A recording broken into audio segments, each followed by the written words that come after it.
Italian Wine Podcast. Chin Chin with Italian wine people.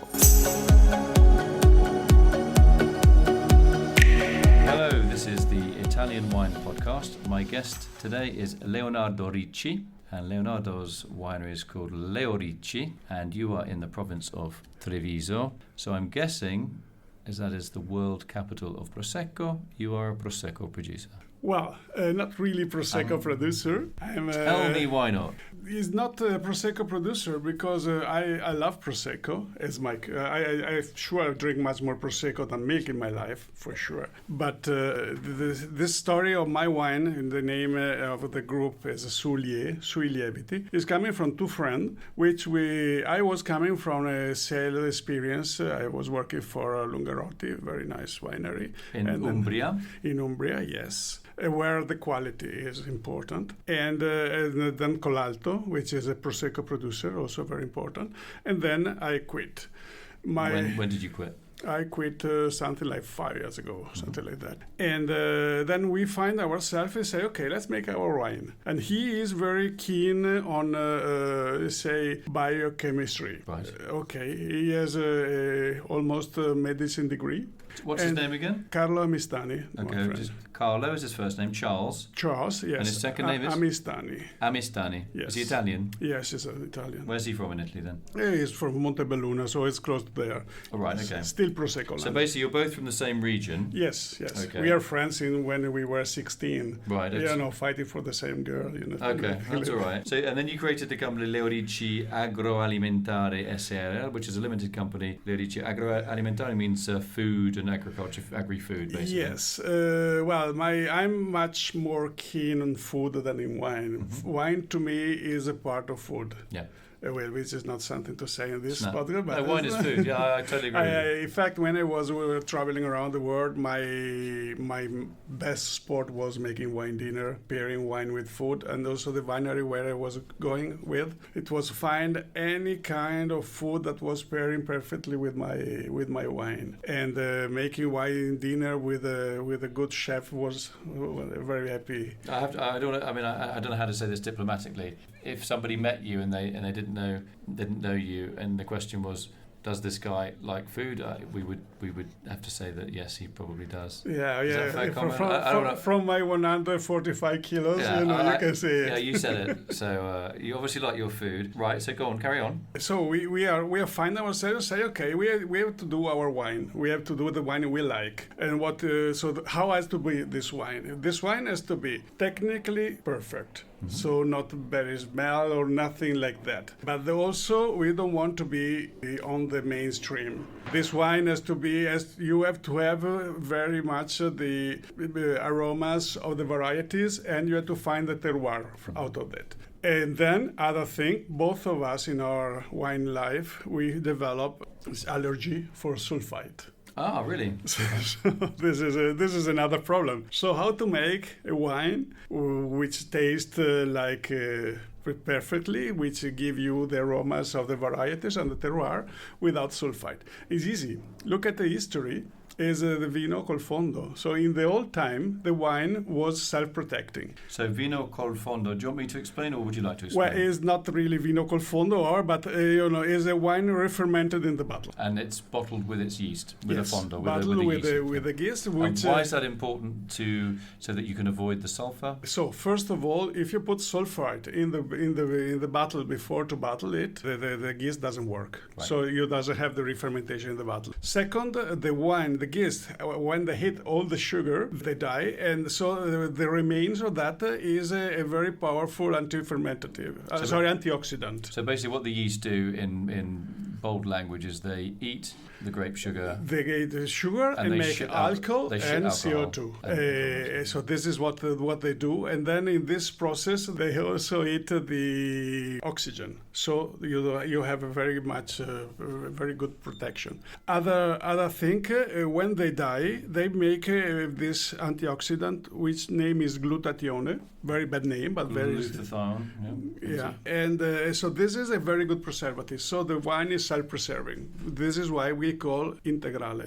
Our category we are called vino spumante integrale sui lieviti. So it's a sparkling wine made by the Charmat method, I guess, yeah? No. Traditional It's a kind of champenois without the gourmand. Without disgorging. Yes, So because it's a traditional method sparkling wine that is made with the second fermentation in bottle. yeah, the second fermentation bottle. And you leave it on the lees, col fondo, with a fond bottom of yeasty sediment. And those is what allows you to bottle it without sulfites because there's no risk of oxidation. In fact, this wine, for instance, is the vintage is the 2015 and has been bottled in 2016. Right. So a wine, a Prosecco wine in 2015 now is really should be really old. So if I look at your label here, so this wine, it's a Vino Spumante Brut, 11.5 alcohol, and you've made 4,400 bottles. Very smart label. And what is interesting on the bottom of the label, which I've just seen, c'è scritto, what is written, si consiglia di lasciare che I lieviti si mescolino al vino durante il consumo, which basically means you are supposed to pour it and have a cloudy glassful. Yeah, I listed this wine also in a 3-star Michelin restaurant. And do they do that? Do they follow your instructions to the letter then? Yes, and then the interesting thing is when you drink this wine, so if you drink, you and a friend, or maximum 4 people, you have to put in the fridge on top. And so when you open, you pour the wine, and the first is crystal, and then became more and more dusty. Okay, so the first pour, if you stand the bottle upright as it normally would be on the fat side, On the bottom. Obviously, if you put it in the fridge, all the sediment will sink to the bottom. Yes. So the first pour will be a clear glass of sparkling wine, but on the second it will start getting cloudy as you start hitting the More and more. the And then, fondo. in this way, you have a changing of the taste of the wine while you're drinking it. Right. And so in this kind of, he has a menu degustazione, this Tasting chef. menu, And then it was growing up the taste. So with the same bottle, it was a 6 courses menu. The first 3 you can be covered by 1 bottle of wine because the taste was growing. Right, we're changing, you mean? Yeah, it's and changing. developing, yeah. The one of the big point of strength of this wine is that is light but is very long lasting. When you say a lot, you mean intense, do you mean? Never leave you alone. You have in your the mouth mouth. for a long time. And then sip after sip, you have different sensation. This sensation makes this wine interesting. It's not such a outstanding in the beginning, but it's growing step by step. Okay. And believe me, 1 bottle per person for meal is normal. Yeah, but you're a big lad. So for you, yeah, 1 bottle. I mean, a lot of people wouldn't be able to drink a bottle, but I see No, but, where you're going. Believe me, you too. Okay. Yeah, me, I can. Yeah, I know I can. I had years of practice, mate. Yeah, don't worry about me. So what about food with it? I mean, there's only 11.5 alcohol, which kind of backs up your point that you could, over the evening, I like, when I write, sometimes late into the night, I have a bottle of wine, and if writing goes well and I finish early, I have like half a glass, and if I'm up until 3 in the morning, I may have 3 glasses, which keeps me going. But this is 11.5. What food would you recommend with this wine? sparkling wine that is going to have that yeasty sediment in it most of the time? Is it a full-bodied wine that would go with a rich dish like, I don't know, pork or something like that, or is it more delicate? Let's go a little bit outside from the regular consideration of wine. This wine is a complex wine, but not strong. So if you want, you can drink like sparkling water. If you don't want to think about it, you can just drink like that. But if you want to think at it, it gives you sensation and different sensations. So, for instance, I am president of the Speed Academy. Of the what academy? Speed Academy. What? Hang on, it's not speed. It's what when you say Speed. Roast meat. Okay, roast meat. Spit Academy. Yeah, and so obviously, that's an interesting title. And so he's getting his phone out now. What are we going to see? We see some animal being roasted I to can death. show you something. Not animal to death. Right, that is spit roasting. I don't know what they are. Is that beef? No, this is pork and chicken, Right. and this is to cook this. It takes from 5 to 9 hours. Right. Very, very slow, and the taste, the only other taste is sage. Okay, So the herb nothing sage, else. yeah. This is a very typical food of our region, and you can have with this. But you can have also with some cheese. You can have as aperitif with, of course, with some raw fish. No problem about that. So of course, then there are, if you have a brasato di manzo or beef braised, take something more strong. But it's extremely, extremely versatile as wine. So what is your main market for this wine? Is it Italy or is it abroad? abroad? Actually, is Italy.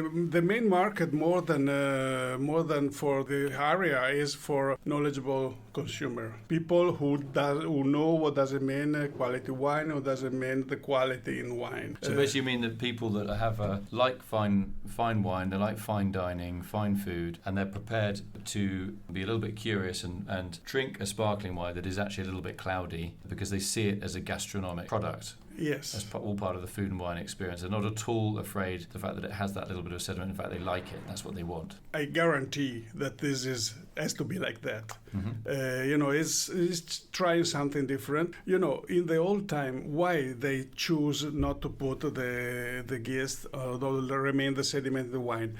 Because you can think in the hair right now, we have thousands of different kind of yeast. So you never know what's happening in your bottle when you bottle it. So you can be lucky or not. Of course, the farmer, when they do this system in the old time, col fondo, col fondo, they were sure to be able to drink this wine until late, because it would age and it wouldn't spoil. Yes. Otherwise, around March, they were acid.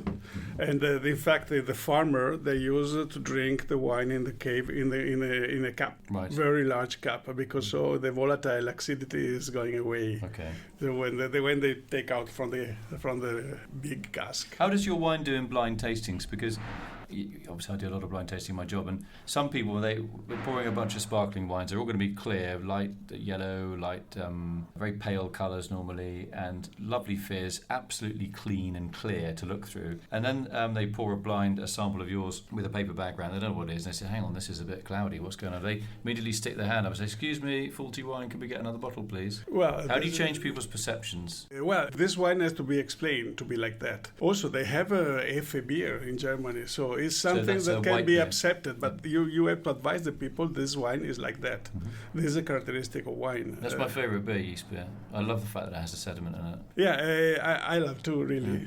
But this probably because it's also part of my childhood. My grandfather was one of the first academic of Prosecco, and he was the one who invented the Strada del Vino Bianco. Which is the white wine road? Yes, the tourist in Conegliano. And